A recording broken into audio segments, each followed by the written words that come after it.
I think there's some volatility in the world right now and some anxiety and some question marks, but the world's gone through a lot of volatile times and a lot of geopolitical issues, and farmland's one of those real assets that is always there. And if you believe in the U.S. economy, then farmland's going to be worth more 10 years from now than it is today. From cornfields to high-rises, office to industrial, houses to hotels, and every other asset class in real estate, we cover the people, the projects, and the profit. Welcome to the Investing in Iowa show. This show is for go-doers, action takers, and business owners. It's for people like you who are sick of Uncle Sam taking a huge bite of your apple.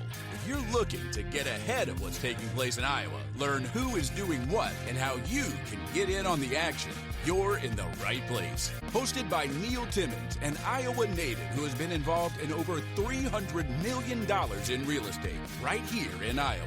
Recording in studio from West Des Moines. Here's your host, Neil Timmins. I've got Steve Bruere here on the show. Steve, welcome. Hey, good to see you again. Hey, it's good to have you back on. A returning guest, say for the audience's sake, remind him, who are you, where are you from, what do you do? People's Company is my day job, so we're in the farmland business. I grew up in Warren County, south of Des Moines, and our office is in Clive, but we handle farmland transactions all over the U.S. now. So we work in about 35 states, and anything from corn and soybeans in the Midwest to rice and cotton in the Delta to wine grapes in the Pacific Northwest, almonds and pistachios in California. So if it's a farmland transaction, we like to work on those. Yeah, great. Well, I got three things I want to make sure we cover today, and then obviously you hit it on the head. Farmland is my core one. Talk to me about, since you've last been on, a little over a year at this point, what's taking place here in Iowa specifically. We've had a new president, right? We got tariffs. We have all sorts of, we got a different interest rates. Back then we were a little uncertain on what was going to take place. Now, maybe still some uncertainty, but at least it feels like there is some light at the end of the tunnel. We're getting some relief taking place. What's taking place here in Iowa farmland? Yeah, it's an interesting time. I mean, I'm still trying to figure out myself which way the wind's blowing. Obviously, farmers were strong supporters of President Trump and really bought into his vision for, protecting borders, which that, brings immigration in, which is a big thing in agriculture.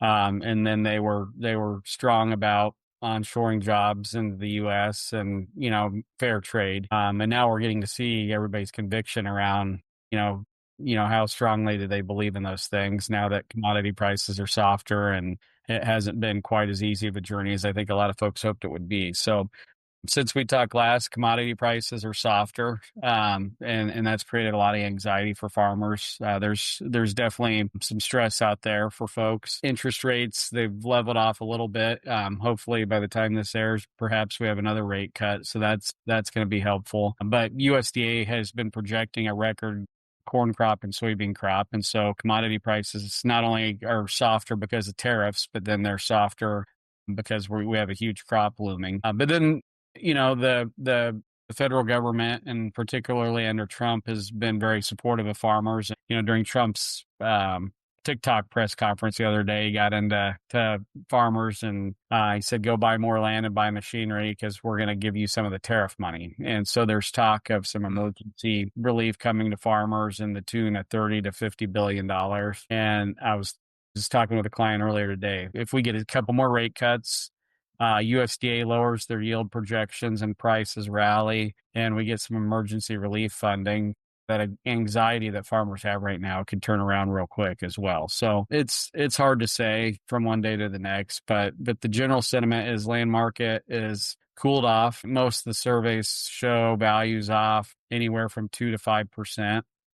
I would argue if you were out trying to buy farms and you were just swinging at things and you didn't care where you bought, you just wanted to be opportunistic, you can buy all the farmland you want for probably 15 to 20% off the peak right now. So it's definitely more challenging. So in our business, I kept telling our people, you're going to have to work twice as hard to make the same amount of money. And I think that's about right. That's what I told people in the housing business here about 3 years ago when things were going gangbusters, because they'd go out and they'd write an offer and there'd be 11 offers. Yeah. 10 people lose. You're just going to go have to keep doing it. No, it's I've said this before, but there was a while there where a monkey could sell a farm in Iowa, right? It just There wasn't much to it. And so now you got to try a little harder and work a little harder, and there's a little more friction on transactions, but it's probably what's more normal. What we went through coming out of COVID was less normal. So, Sure. we're probably never going back to that. All right. So speaking in the same vein of what you just said, how do you prove your worth? I mean, justify your value. What is it that is uniquely different from people's company that has ultimately allowed you to grow and expand so significantly? I know at the end of the day, it means you're able to do more for a client. Otherwise, you wouldn't have grown to where you're at today.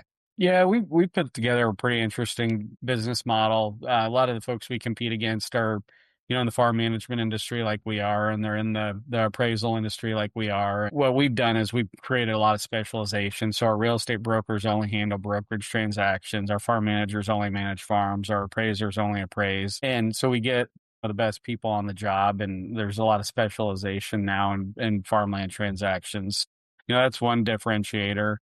Two is our national footprint. We work in 35 states. So if you're a farm family in California that has decided that you're tired of fighting regulations or water challenges and you want to relocate your dairy somewhere else, we get exposure to a lot of different people that if you were a smaller regional or local shop, you just don't get that benefit of the national footprint that we've got. We've got an awesome marketing team in-house. I think 10 or 11 graphic designers that custom design all of our marketing materials. We've got a capital markets group that works with high net worth families and investors and institutions and family offices that want to deploy capital into farmland. So we've got access to a lot of capital, and we've spent a lot of time making sure that we know who all the major asset managers are that invest in farmland and build relationships with them. I could kill the whole podcast with this, but probably bigger than anything is that we just got an incredibly high quality team that collaborates well. And, the real estate business is one where a lot of people kind of hold back and keep information to themselves. And we're just an incredibly collaborative, awesome culture and, work together to give our clients great outcomes. And we've got an internal platform called FarmWorth, where it's a geospatial tool where we have all of the farms that we manage and all the farms that we're appraising and all the farms our brokerage team's working on and capital markets team. And there's a lot of transparency into the way transactions work in our office. And so that tool is incredibly powerful to create those collaborative opportunities for our folks. Hey, Iowa investors, this is Ava Baukamp, Chief of Staff at Legacy Impact Investors. Have you thought about adding real estate to your portfolio but don't have the time or desire to play landlord? At Legacy Impact Investors, we do the heavy lifting. Our team finds the deals, manages the properties, and handles all the day-to-day operations. Our select group of qualified investors co-invest with us, gaining ownership equity without opening a tenant email or responding to a maintenance call. They just share in the income, appreciation, and tax benefits. These opportunities aren't for everyone. They are for qualified, accredited investors only. If you want to learn more, please visit legacyimpactinvestors.com to apply. Somebody's listening to this and like, oh, I always thought about getting into farm, Brown, never really knew how, I wonder what that takes, or I wonder what kind of success, I use that in quotes, looks like, because that's defined differently by everybody. But as long as you've been doing this, you're dealing with the high net worth individuals and asset managers at an institutional level. Those who get it really, really right, build a solid investment for themselves over a period of years. What do they all have in common? What are they doing right? Yeah, I think a lot of people misunderstand farmland. They look at it and, you're in multifamily and the returns in farmland don't jump out at you, right? The cap rates on a farm in Iowa are close to 2.5 right now. So a lot of people look at that and they're like, well, why would I buy a farm and get a 2.5 cap rate when I can buy an industrial building or an apartment building and get something that's, 6, 7, 8, whatever it may be, 5. And when you really start to understand farmland, you've got this underlying renewable resource, this regenerative resource that reproduces every year. So there's not depreciation related to it like you have on other types of real estate. And we've got the actuarial yield data from RMA, which is the crop insurance system in the U.S. 94% of the acres in the U.S. have a crop insurance policy on them that's federally subsidized by the government and has a minimum revenue guarantee associated with those policies. And so there's basically no vacancy rate associated with it, and there's limited debt against farmland. And so when you start to study this actuarial data that we have in Iowa, your trend line yields going back the last 50 years are growing almost 2 to 3 bushels per acre, depending on which county. So you bought a farm 50 years ago, you're growing 100 to 150 bushels more per acre today. And that's where your appreciation rate comes from. And so that cap rate, while it looks low, why people like farmland is it's that yield growth story. And it's going to produce more 5 years from now than it is today, and 10 years from now, more than it did 5 years from now. And so when you look at like a 20-year appreciation rate in Iowa, it's around 7%. And I always say that's real appreciation. That's real revenue growth, real yield growth. And so your total return now is, 9, 10%. And that's if you're a monkey buying a farm in Iowa, not, somebody's getting good advice or buying well, and managing well. That's just the aggregated returns. So the smartest farmland investors that we work with, and there's a wide degree of folks that we Sure. work with, but the best ones are the ones that understand you want to buy high quality farm ground in high quality areas with high quality operators, and that your appreciation is going to drive your total return more so than your current cash rental income. So a lot of people get caught up and I want to maximize cash rent. And that competes against your appreciation interest sometimes, because if you're trying to get the highest cash rent, Sure. farmer may be cutting corners on fertility and tillage practices and things that make that a farm appreciate in more sustainable ways. The smart ones get that if you buy the highest quality farm ground in the highest quality areas, you're going to get the greatest financial return. And we see people screw that up all the time. They'll go chase yield where they'll go buy a low quality farm in a low quality area, and you don't get that appreciation. Talk to me about yield growth. When you talk about high quality farm, what I'm wondering is, well, certainly there are sections of Iowa that are known for that. I mean, just terrific dirt, and other sections not so much. I'm wondering if the advancements in the genetics of getting more out of less, if you will, appreciate faster. So that the pioneers of the world, their ability to get things to grow, and the advancements in that world have a higher payback in dirt that may not be as good as the high quality dirt. Yeah, there's folks that have that thesis, and yields have probably improved to a higher degree on lower quality land because of the genetics, where you can grow more crop on lower quality ground. But at the same time, when you just look at how farmland performs, um, there's always buyers, there's always liquidity for that highest quality farmland. Right.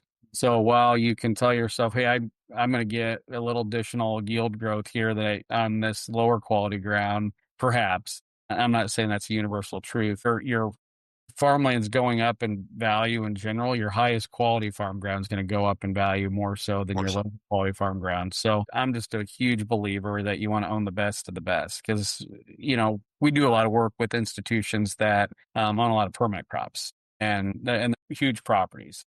And I always say, hey, when you go to sell that property, you're largely going to sell it to somebody who thinks about the world the same way you think about it.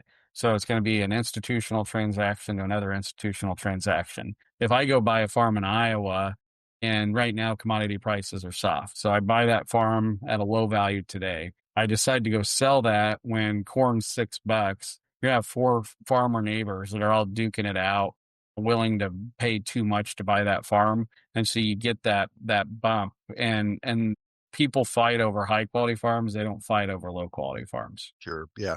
So you've seen a pullback in, obviously in crop prices. Then as a result, you've seen pullback in land prices. Has that been step lock or not so much? Yeah, I call it kind of a slow unwind. Hmm.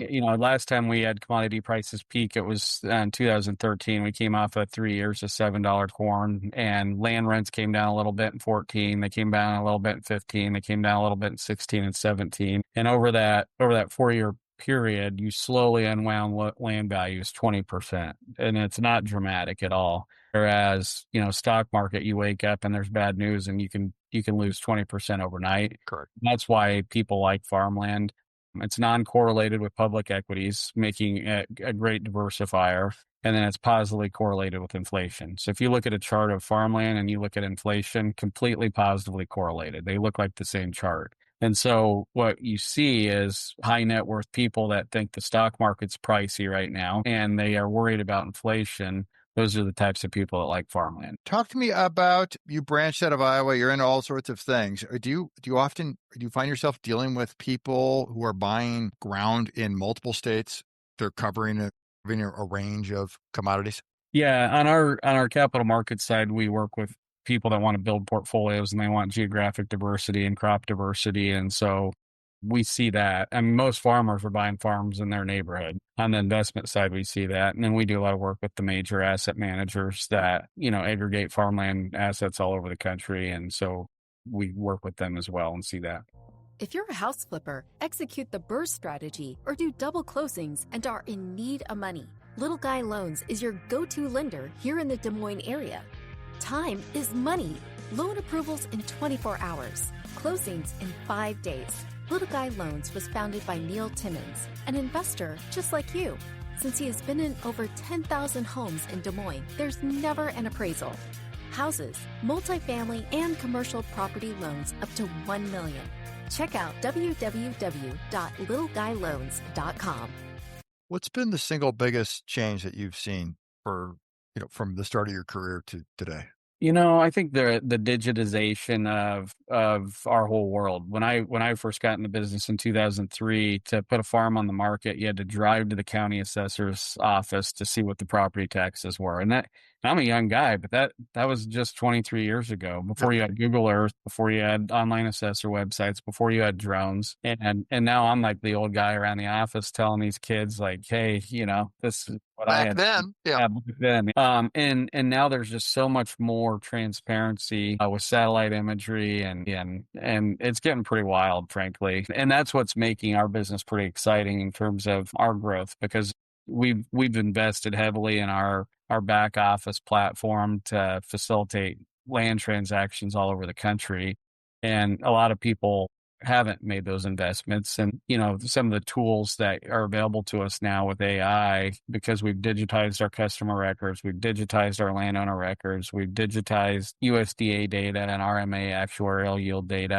You can start to say, hey, AI, show me all the farms in Minnesota with a guaranteed yield of this, with a land value below this, and start to think about where's arbitrage opportunities and things like that.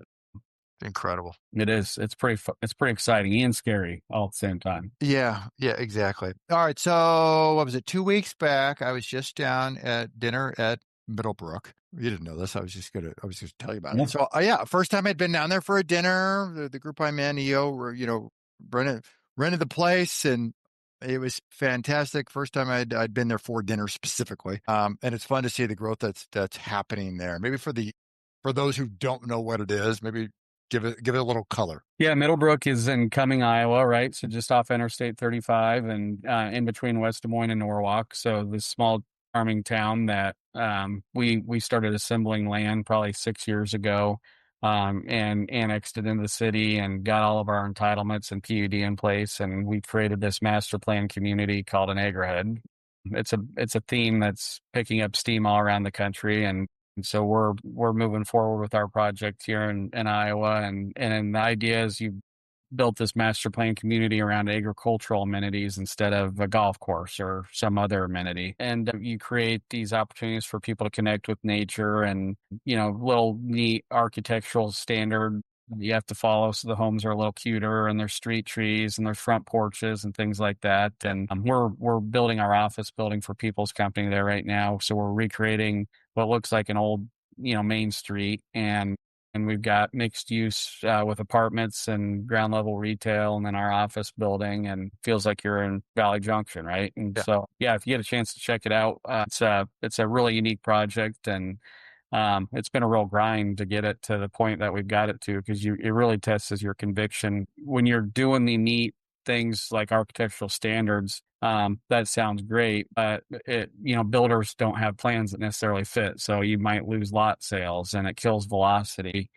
You really got to believe that you're creating something of value that people will pay a premium for at some point, to kind of see it all through. So there's moments of, gosh, I'm brilliant. And then there's moments of, God, I'm an idiot, and time will tell. It's a legacy project for sure. The streets coming together nicely. I saw the apartments done. I mean, it's incredible what's taking shape, and really from concept years ago to now started. Those wheels are turning, and the office is there and are moving there. It's looking really, really sharp. No, I appreciate it. It's one of those things that when you conceptually lay that all out, there's some dreaming and there's some aspirational stuff.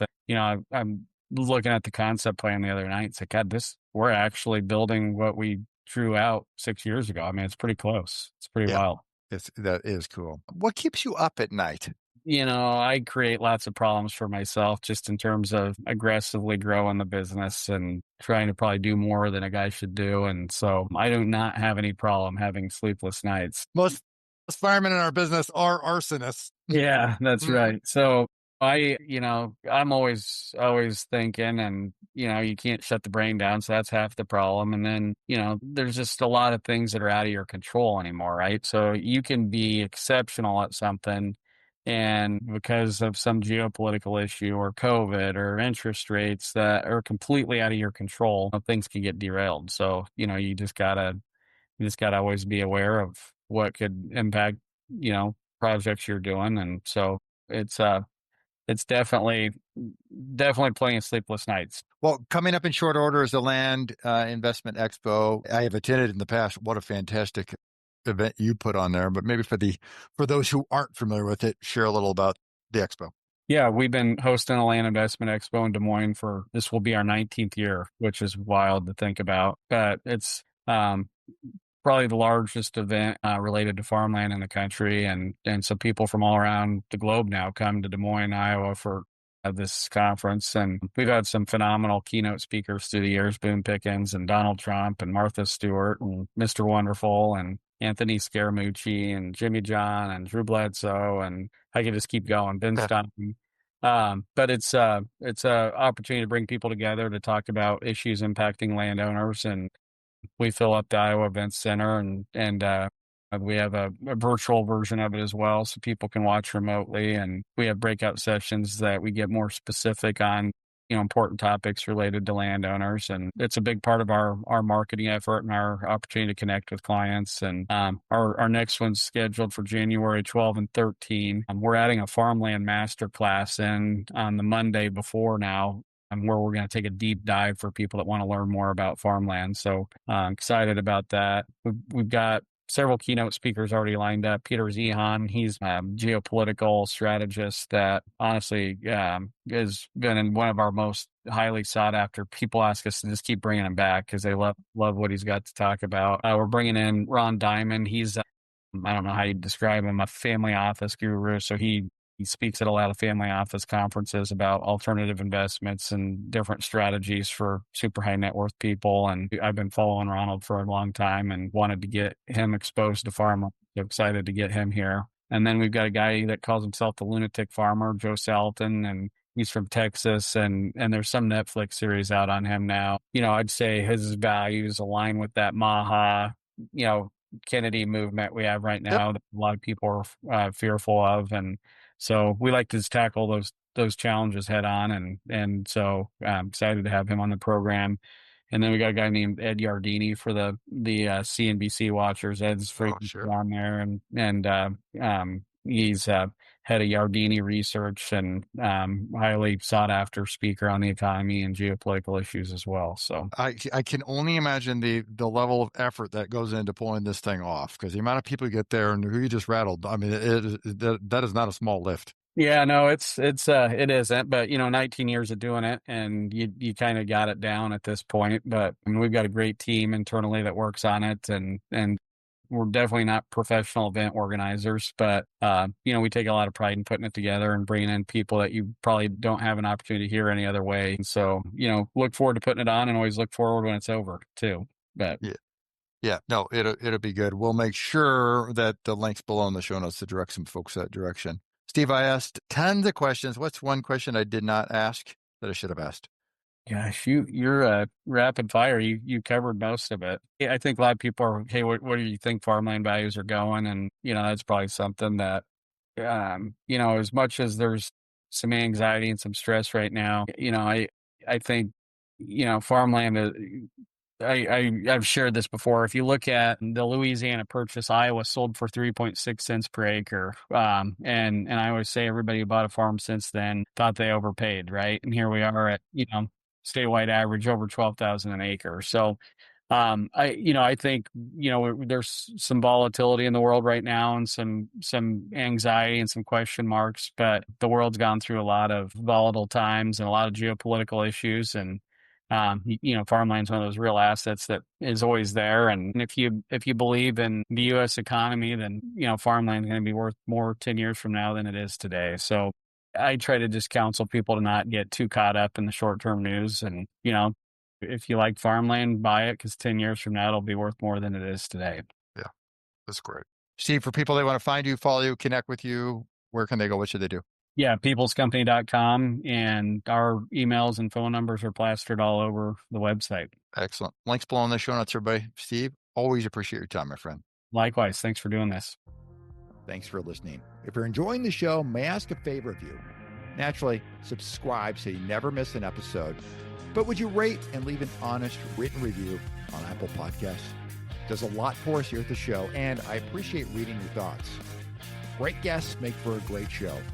If you know of another Iowan who would be a great guest, or you yourself have interest in being a guest, well, get on our radar. Visit Investing in Iowa to fill out an application or recommend a guest. And if you want to connect with me one-on-one, go to LegacyImpactInvestors.com. Click on the Invest With Us button in the top right corner, and there you can pick a time for the two of us to get on the calendar and connect. Until next time, keep investing in Iowa.